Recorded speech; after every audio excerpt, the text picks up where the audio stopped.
Hello and welcome back to the Taylor Louise Budgets YouTube channel. You are here with me today for my first ever cash unstuffing video. I have never filmed one of these before, but they seem like a lot of fun, so I am going to do that with you today. It actually worked out really handy to be doing a lot of card payments using my cushion and my bank balance using just my debit card. Because I was traveling, I then didn't have to carry around lots of cash. I didn't have to worry about, do I have the right notes or denominations? I didn't have to worry about going to the bank and so forth. And now we are going to unstuff that to pay my cushion back. So I hope that you do enjoy this video. Make sure to go down below and click subscribe because I just went over the 1,000 subscriber mark so that you can be a part of my upcoming giveaway. I have not yet worked out the details of that, so stay tuned on my channel so that you can be notified when those details go live. Enjoy!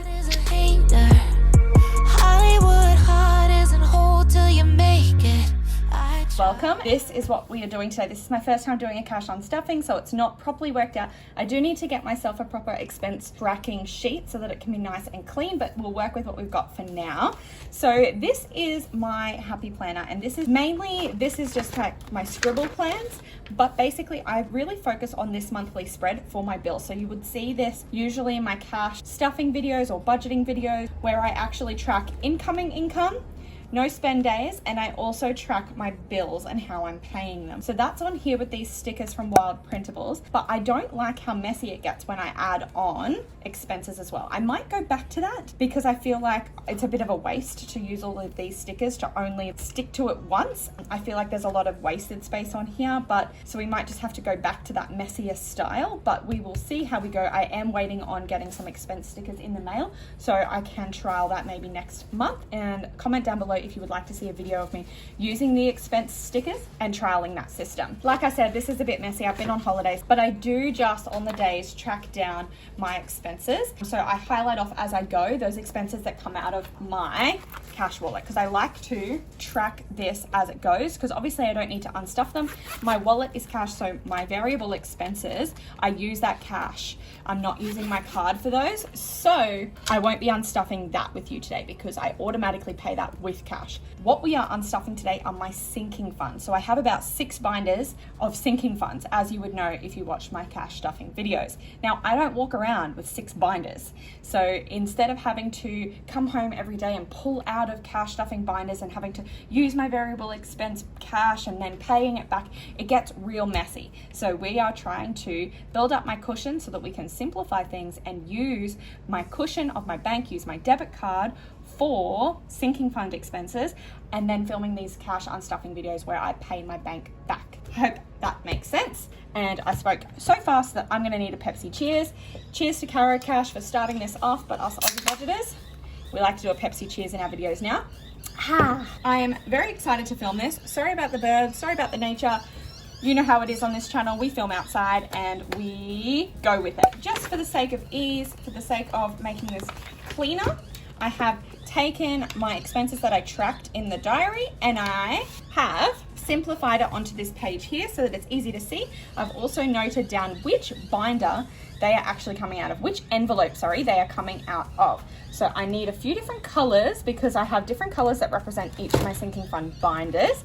So we're going to be using the My Spendings binder, we're going to be using the My Savings binder, and we're going to be using my Others and Events binder today. So those are the colors that we will need. First of all, we will look at what I actually spent. So I hope this is nice and clear for you. What you will see is that a lot of these expenses are travel related. So I hope that you have seen my travel vlog. I tried something new. I filmed a little what I spend in a week. So make sure that you check that out on my channel. It should be up before this one. And today we are going to actually pull that money out because I did use my card for most of those purchases. Well, all of those purchases really.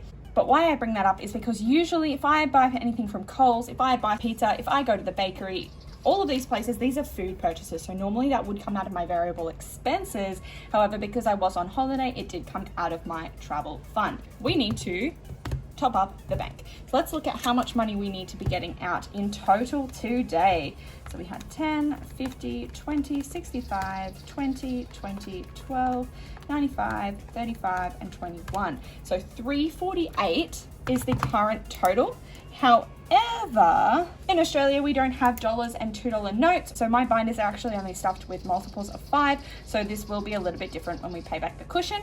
And that usually means that my cushion will just get bumped up a couple of extra dollars, which I'm completely fine with because we are trying to build her up so that we can go longer stretches of time without doing these cash unstuffings.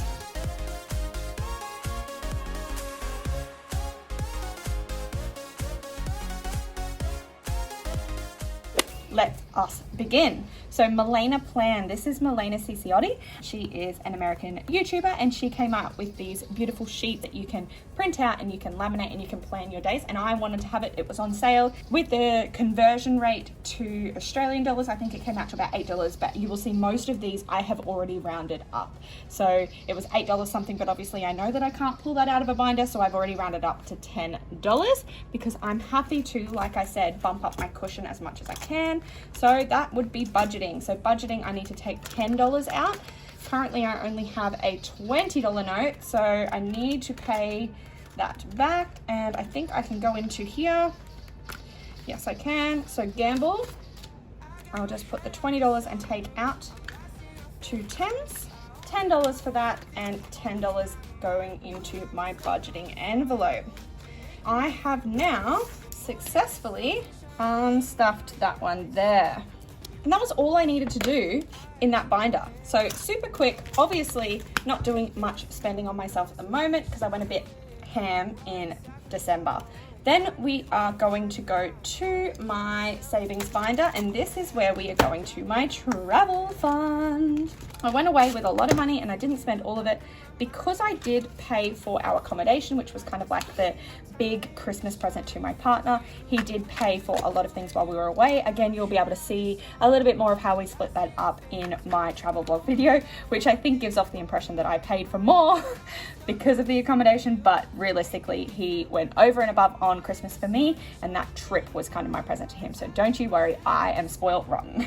So there are a lot of things that we need to pull out of here, and I think I might see if I can do them all individually first. So Time Zone, which is an arcade if you're not from Australia, I spent $50.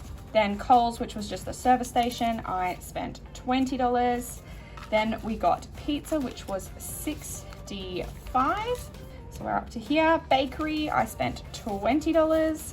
Sanchuro, which is like a chocolate churro shop, spent $20. Flowers are now, again, like this says $12, but I'm going to take $15 because I need to round it up. Then I paid for fuel. So we always go out in my partner's car and I never pay him fuel. We were filling up on our way back from our trip. I decided to pay for that for once. So that is $95. So I'll take $100 and I'll take $5 back.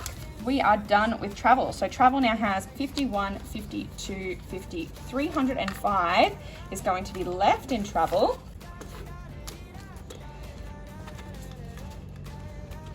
Which is awesome. That's a good start for my next trip. And let's clean this up.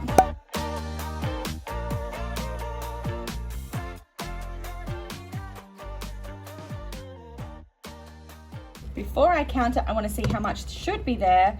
So we had, where do we go up to? Up to here. So we had 50, 20, 65, 20, 20. I'm going to update that one to 15 and 95. So $285 is what we should have here.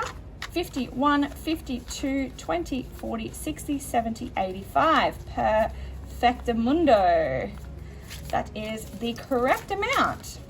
So that is going back to the bank.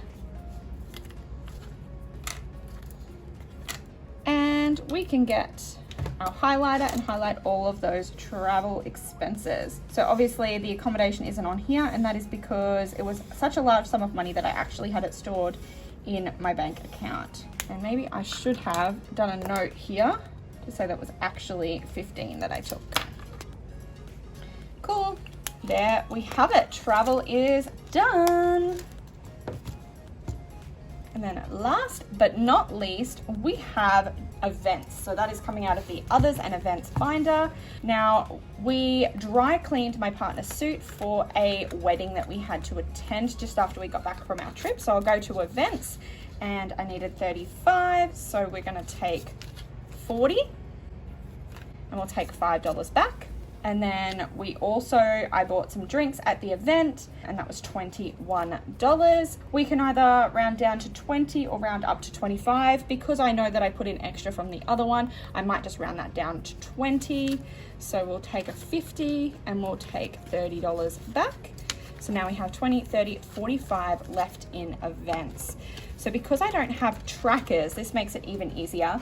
I know that most people like to keep trackers so that they can keep on track of everything, I guess, and make sure that they're taking out the right amounts. I personally think that all my money's my money. How I've split it up makes things easier for me. So if I make little mistakes here and there, if I round up to my cushion and things like that, why do I need to track that? At the end of the day, the amount of money that's in the envelope is what's in the envelope. If I went to another event tomorrow and I just counted there was $45 in there, if I went to another event tomorrow and I spent $60 and I don't have that, whoop-de-doo. What am I going to do about it? Well, I'm going to take the 45 from events, and I'm probably going to take the $15 from variable spending. If there's nowhere I can take it from variable spending, I'll take it from the My Spendings binder. I will find somewhere, whether it's my cushion, whether it's somewhere else, to take that money from if I've spent it. I check these binders so regularly that I'm pretty aware of how much money is in everything. I totally respect and understand people that like to track every cent, but I would get way too worked up in the numbers. Being off by a couple of dollars would actually make me more frustrated. I would want to find out why and where that came from. So that's why I like to not track, because then I don't notice the little mistakes per se. So that is those ones there. I can highlight those off. So that is the dry cleaning and $21 for drinks. So how much money should I have? I believe the roundup then should be $350. So $350 should be the amount of money that I have here. So let's check that out. We have 50, 1, 50, 2, 50, 20, 40, 60, 80, 90, 100. So that's $350 dues there to return to my bank. So that is very exciting. My first cash unstuffing is complete. Therefore, I hope you did enjoy this video, and I shall see you in my next one very, very soon. Bye.